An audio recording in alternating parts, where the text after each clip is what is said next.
Salam planter Indonesia. Assalamualaikum warahmatullahi wabarakatuh.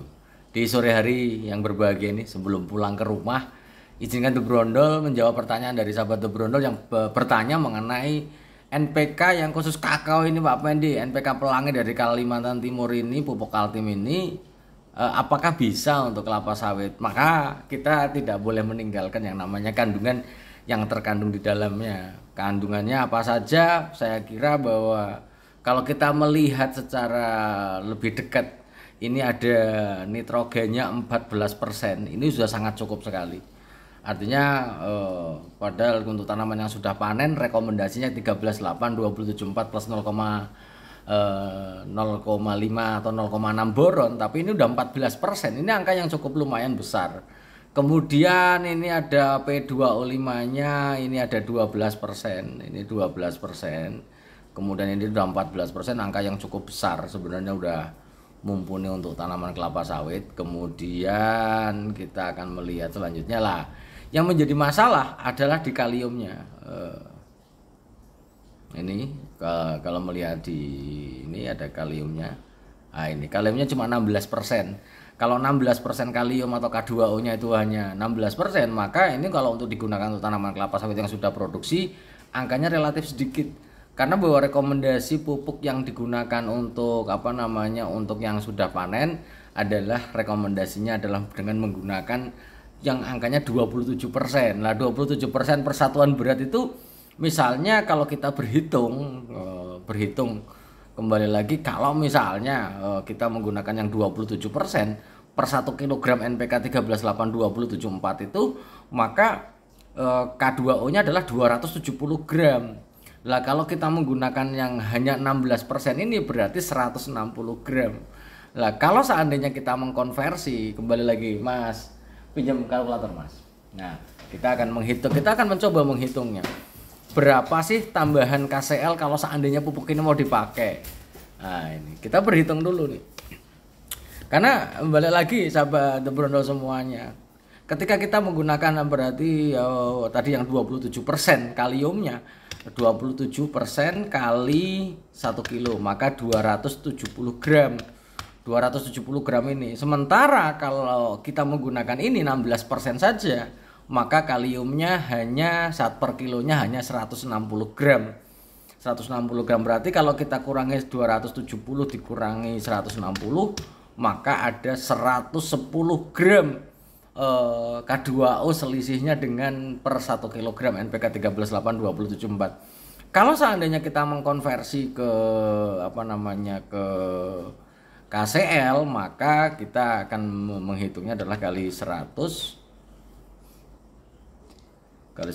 dibagi 60. Nah, berarti ada 183 gram KCl yang perlu ditambahkan untuk menutupi ini berarti per 1 kg pupuk ini kalau mau untuk menambah setara dengan 27 adalah 183 gram MOP atau KCl. Nah, ini yang perlu dipahami bareng-bareng. Karena kalau kita menggunakan pupuk ini untuk tanaman yang sudah panen, maka bahwa bisa dibayangkan serapan kalium yang cukup besar pada tanaman kelapa sawit tidak terpenuhi karena jumlahnya hanya 160 gram.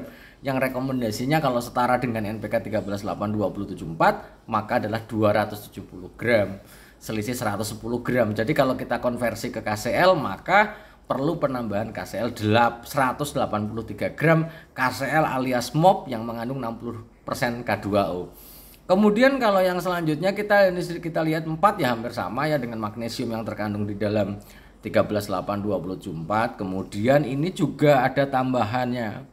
Kalau sahabat The Brondol melihatnya, ini melihat sebuah pupuk maka harus melihat kandungannya. Nah, ini kalau kita melihat di dalam kandungan ini ya, ada 4% CaO, 3% sulfur, 0,3% Zn ataupun zinc, dan ada 0,4 B2O3. B2O3 ataupun borat sendiri atau boron sendiri angkanya cukup besar di sini. Sehingga kalau mau digunakan untuk tanaman yang sudah menghasilkan pupuk ini, maka sahabat The Brondol hanya menambahkan sedikit-sedikit saja. Di sisi lain ini ada sulfurnya tapi ada CaO-nya, berarti dia bereaksinya adalah agak basah itu, atau mungkin malah menjelang netral saja. Jadi pakai pupuk apa namanya pupuk yang walaupun ini adalah khusus kakao, tapi kalau misalnya punya pupuk ini kok kita punya sawit mau dipakai ya monggo saja. Tapi memang yang perlu ditambahkannya adalah balik lagi sahabat brondol, yang perlu ditambahkan adalah dolomitnya, karena ini kalau mengacu pada jumlah magnesium oksidanya itu hanya 4% saja.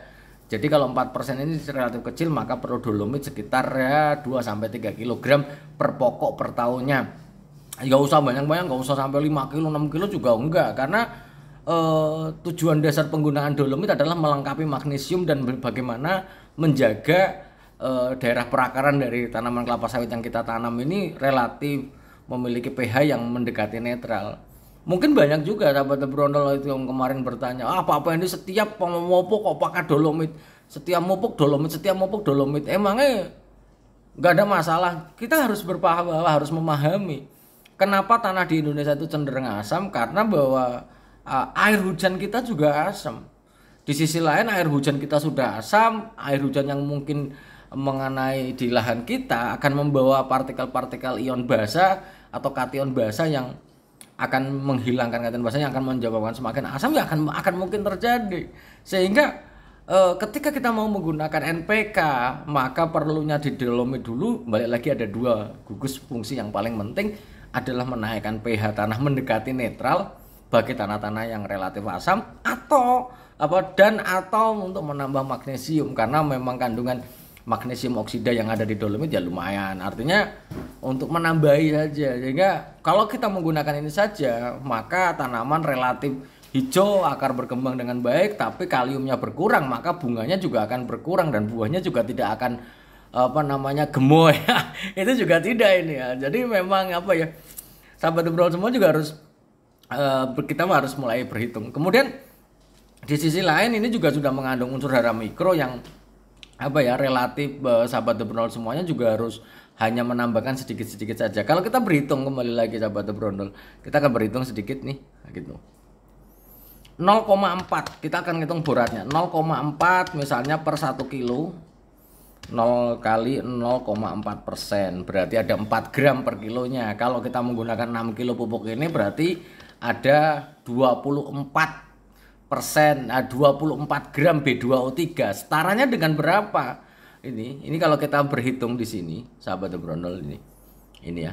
Ini ada 0,4%. Nah, 0,4% ini per kali 1 kilo berapa lah? Sama dengan 4%, 4 gram. Lah kalau kita menggunakan 6 kilo pupuk ini, maka 24%. 24 gram. 24 gram B2O3 ini setara dengan kali 100 dibagi ini bagi 46.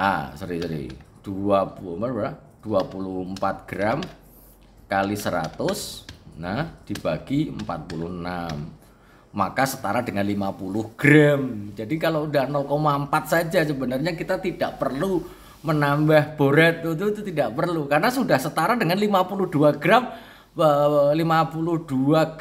B2O3 yang ibaratnya 52 gram setara dengan pupuk borat yang biasa kita berikan. 24 gram B2O3 itu setara dengan 52 gram pupuk borat yang mengandung 46% B2O3. Jadi nggak perlu lagi kita menambahkan borat ketika kita menggunakan pupuk ini. Sudah 6 kilo ya sudah, nggak perlu pupuk pupuk yang lainnya. Artinya nggak perlu pupuk mikro lagi. Kemudian kalau untuk untuk gambut Pak Pendi, maka kita perlu cuma nambahi CU-nya saja, karena ini CU-nya nggak ada, cuma ada 0,3% ZN. Ini kalau kita melihatnya hanya 0,3 ZN saja. Itu sih mungkin yang dapat saya jelaskan di sore hari yang berbahagia ini. Pupuk subsidi untuk